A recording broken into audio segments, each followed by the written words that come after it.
Welcome back, chemistry. Today I will be looking at units of measurement today. Lots of learning objectives in this short little video, or at least I hope it's short. So we're going to take a look at distinguishing between quantity, a unit, and a measurement standard. Name and use SI units for length, mass, time, speed, and density. Distinguish between mass and weight. Perform some density calculations at the end of this video. And then the next video on 2.2 will look at conversion factors and how we set those up. So here we go. So measurements represent quantities. Okay, so a quantity is something that has magnitude, size, and amount. Okay, a quantity is not something, is not the same as a measurement. Okay, so a quantity is not the same as a measurement. So I got some examples here, and hopefully the examples solidify that a little bit. So here I have 5 teaspoons, right? What's the unit of measurement? It's teaspoons, okay? What's the quantity that it represents? Are we looking at mass? Are we looking at volume? What are we looking at, I don't know, units of power? I don't know, whatever. But so what's the quantity that it represents? And I hope you're thinking volume, all right? Let's take a look at 145 pounds. What's the unit of measurement? Pounds. What's the quantity that it represents? I'd say mass or weight, depending on what you're looking at. And we'll distinguish between mass and weight later on this video. Okay, so scientists all over the world tend to use the SI measurements to help set a standard for all of these quantities or all of these measurements, so there's no confusion. Because like back then, people used to, mark off distances by like foot strides or the size of a person's foot. Usually the king's foot. Honestly, the king's foot, whatever size his foot was, that was like the standard. But then, kings die and you get a new king, and now you have a new unit. So it's very inconsistent. So scientists all over the world, came together and developed these SI measurements so that we had a standard to look at and compare everything to. So here's a table showing some of the basic SI units. We have 7 base units that kind of everything else is derived from. So for length, it's going to be meters. Okay, but we can use centimeters, we can use kilometers. It kind of depends on the scale that you're studying or the system that you're studying. Mass, the SI unit is kilogram.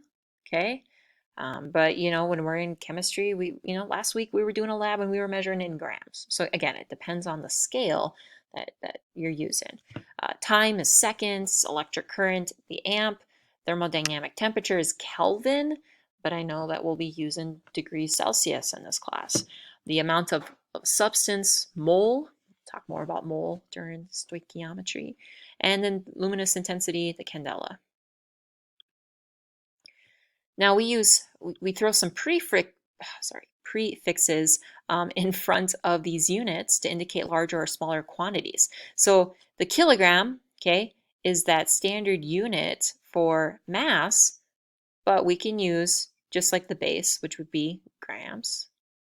Okay, so we can use prefixes, and they're all based on the base of 10, basically base of 10 measurements. Right, so these prefixes mean something. So kilo is 1,000, milli, 1/1000th. So if you remember, I think Miss Osmond had a saying like, King Henry doesn't usually, U for unit, drink chocolate milk. So yeah. Okay, mass and weight are not the same, although we tend to use them interchangeably. So mass is the measure of the amount of matter in a substance. It doesn't change based on its location. If I weigh 70 kilograms on Earth and I go to the moon and I say, what's my mass? It's still going to be 70 kilograms. I didn't lose my mass. It's just, that's my mass. That's how much space I take up. We use a balance to weigh the mass. Weight, on the other hand, is actually the measure of the gravitational pull. Okay, so if I weigh 155 pounds on Earth and I go to the moon, well, now my weight is going to change because there's different gravitational forces on the moon that are weaker than on planet Earth. So we'll use a spring scale for weight, and it, as you change location, your weight will be affected, right? So here's an example of the Earth and the Moon, where this astronaut, the mass is 120 kilograms, and you go to the moon and it's still 120 kilograms, but the weight here is 1200 newtons, and over here it's 200 newtons. So SI units combine to form derived units. So you either multiply or divide the standard units. So like, for example, area is length times width, and you get a unit squared.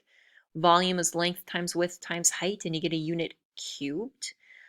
This is very important information right here. If you ever want to make a solid to a liquid conversion, 1 centimeters cubed is equivalent to 1 millimeter.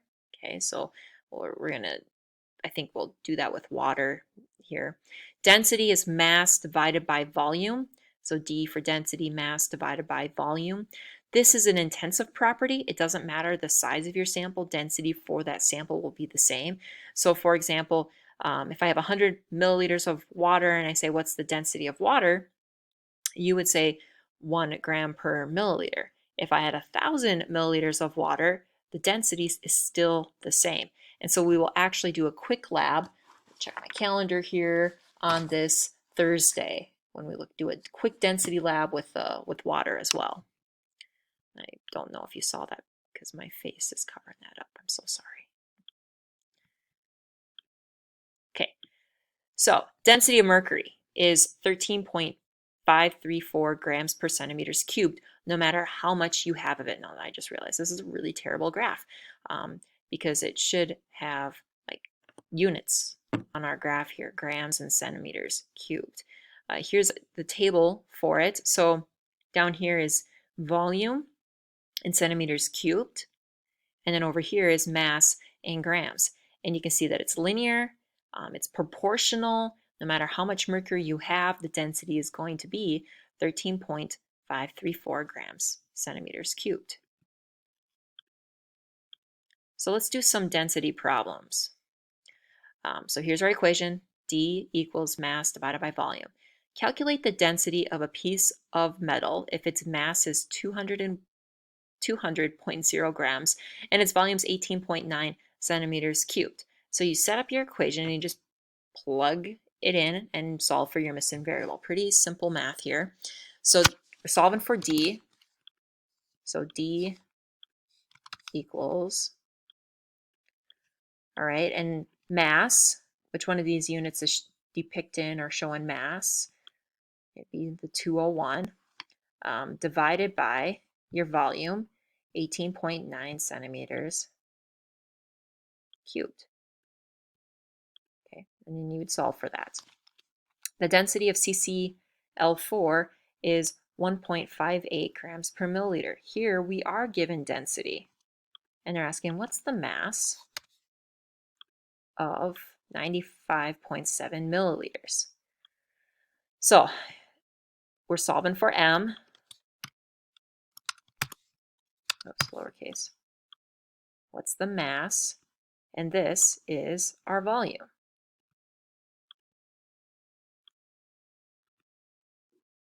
I'll go back and solve these. I just want to set them up.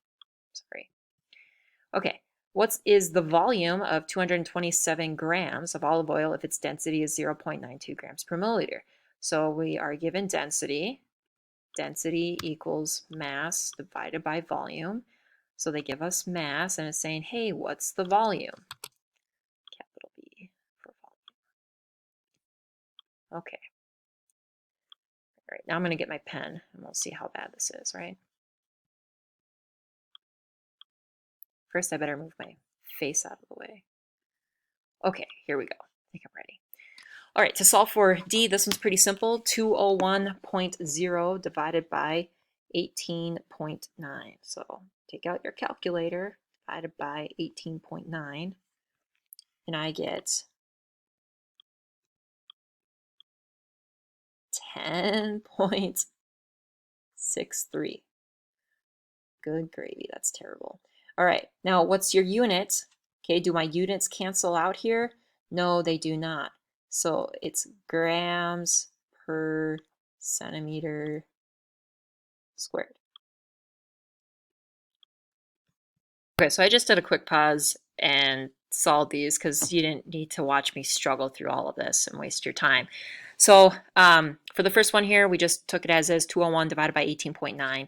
We kept the units because they didn't cancel out. Now this one down here, we're given density and volume and we need to solve for mass. So we have to get m by itself, right? So how are you going to do that?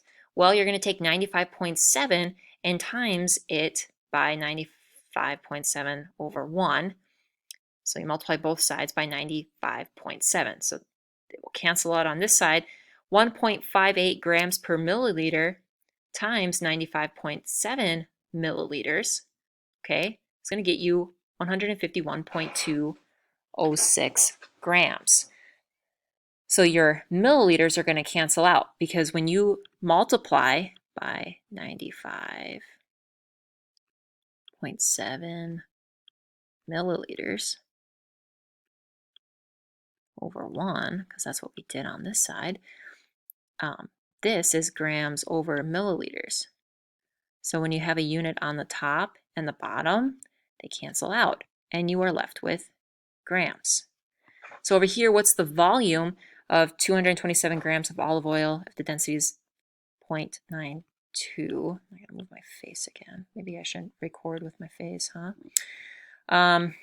So we are solving for V. We got to get V by itself. So if I take both sides and times by V,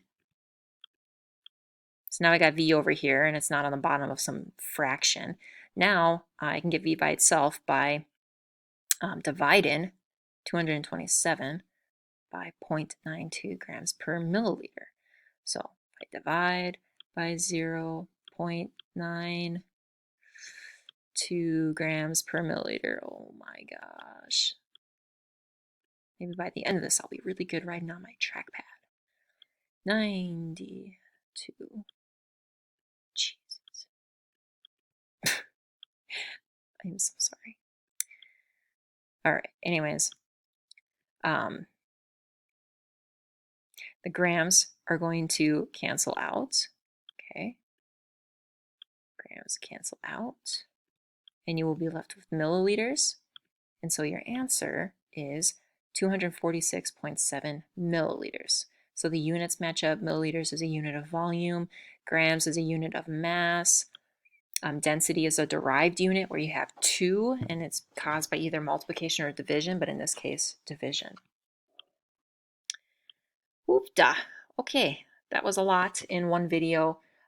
We'll do some more density problems tomorrow, I think. Yes, we'll do a density lab with the water quick lab, and I'll take any questions you might have on this.